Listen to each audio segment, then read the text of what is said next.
when some people talk about healing and transformation and they talk about silencing your inner critic or saying no to the negative emotions, choosing the right emotions, they're not actually really talking about healing, they're talking about exiling. What does that mean? Well, if I have an inner critic, for example, that inner critic is a part of me that's trying to help me by criticizing me because it thinks that, okay, if I don't criticize him, then he's not going to, show up, he's not going to be up to the standard, and at the end of the day, he's going to die or be abandoned or left behind. So that's a part that actually cares about me and is trying its hardest to help me and ensure that I survive. If I just say, okay, let me silence that, what I'm doing is actually, I'm just pushing that away. It's like I want to exile this part of myself.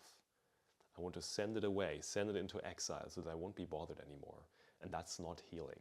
That is not integration. Rather, what we should do is take our time and listen to our inner critic and sit down with him and say, hey man, like, why do you have to criticize me all this time? And then if we do that, and we can really connect with our parts with an open heart, then suddenly we realize that they really do just have good intentions for us. And they're not really up to speed as to who we are, what our situation is, the fact that we're grown-ups and not helpless little children. And then things can actually transform.